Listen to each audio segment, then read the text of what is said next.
Mas Haris serta teman-teman untuk memahami secara ringkas, sederhana, dan singkat. Paskah itu adalah satu dari dua hari raya besar dari umat Kristen yang diketahui secara umum. Jadi secara umum artinya mereka mengetahui ada dua hari raya besar yang dirayakan oleh orang Kristen, yakni hari raya Natal, yakni kelahiran Tuhan Yesus Kristus, serta hari raya Paskah. Hari raya Paskah itu adalah kebangkitan Yesus Kristus sesudah wafat di kayu salib dan dimakamkan. Jadi kurang lebih seperti itu. Tapi di antara dua ini memang yang menjadi pertama-tama puncak dalam perayaan umat Kristen adalah Paskah itu sendiri. Begitu, Mas. Oh, ya. Kan di Paskah itu rentetannya, rangkaiannya kan juga ada beberapa ya, dari Rabu Abu, Kamis Putih, Jumat Agung, Sabtu Suni sampai Minggu Paskah itu bisa didetailkan Romo. Oh iya, luar biasa Mas Haris, malah lebih pandai memahami daripada saya. Ya ini setelah setahun yang lalu saya bergulat gitu ya. Pencak Uling itu Romo. Pencak Uling. Jadi Mas Haris serta teman-teman sebagai gambaran saja. Tapi saya akan menjelaskan dalam perspektif Katolik. Ya. Karena nanti bisa jadi beberapa teman-teman Kristen dari gereja yang bukan Katolik memiliki sudut pandangnya sendiri dalam tata urutan perayaan Paskah itu sendiri. Nah, saya akan menjelaskan dalam kacamata gereja Katolik. Jadi Paskah sendiri adalah hari raya. Paskah adalah hari raya di mana kita merayakan kebangkitan Kristus atas wafat dan wafatnya di kayu salib dan dia dimakamkan, mengalami kebangkitan. Tapi sebelum itu ada 40 hari sebelumnya, sebelum memasuki Paskah itu ada namanya masa pra-Paskah. Pra itu sebelum, Paskah itu ya itu hari raya itu sendiri. Maka sebelum hari raya Paskah ada masa pra-Paskah. Hari raya masa pra-Paskah itu ditandai dengan Rabu Abu itu, Mas. Jadi persis minggu depan itu di tahun 2026 ini teman-teman muslim persis memasuki bulan Ramadan nggih.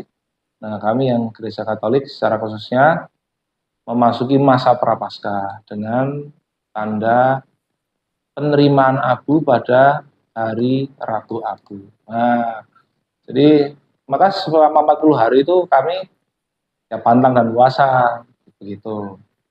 Lalu sesudah itu kita yang tadi jenengan sebutkan itu adalah hari-hari besar di dalam pekan suci. Pekan suci itu persis seminggu atau sepekan dalam sebelum Paskah itu sendiri. Jadi hari Minggu persis sebelum hari raya Paskah itu ada Minggu Palma, Mas. Minggu Palma. Setelah itu nanti memasuki.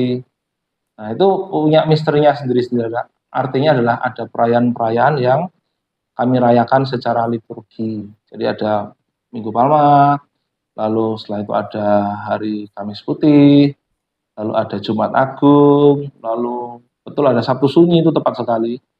Tapi waktu malamnya, Sabtu malam itu sudah masuk ke malam Paskah, sedangkan paginya itu hari raya Minggu Paskah itu sendiri. Jadi itu bagaimana penjelasannya, ini nanti menjadi panjang ini Mas, tapi kurang lebih memiliki peringatan misterinya sendiri-sendiri. Itu sebetulnya gini Mas Haris, itu kita itu dalam liturginya gereja Katolik, kita itu persis mereka ulang bagaimana peristiwa ketika Yesus masuk ke kota Yerusalem, maka hari Minggu Palma itu disambut sebagai raja.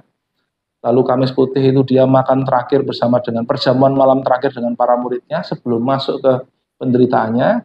Lalu Jumat Agungnya itu kemudian dia mengalami penderitaan itu. Sampai kemudian wafat di kayu salib dan hari persis Minggu pagi ditemukan kuburnya kosong. Gitu. Maka itu adalah dirayakan. Itulah kenapa orang-orang Kristen itu sembayangi hari Minggu. Merayakan kebangkitan Kristus. Nah gitu. Dan misalnya teman-teman Muslim kan sembahyangnya Jumat, Jumatan nggih. Dikatakan kenapa hari Jumat? Sembahyangnya tiap hari Romo. Kalau yang yang Jumat atau betul, yang memang dirayakan secara bersama lah, betul ya. Hari Jumat. Jumat itu kan kalau nggak salah karena itu adalah penciptaan manusia, betul kan? Ya. Nah betul, persis. Dalam kronologi penciptaan 7 hari itu hari ke-6 itu kalau dalam kacamata kami ya, hari ke-6 itu kan penciptaan manusia hari Jumat. Sabtunya Tuhan Allah beristirahat dirayakan oleh orang Yahudi, Minggu nih kekristenan merayakan kebangkitan Kristus. Nah, ini kopi kita sudah datang. Matur sembah nuwun Pak Septian, Pak Guru, ya, dengan Pak Ustadz. Ya Ya itu kurang lebihnya.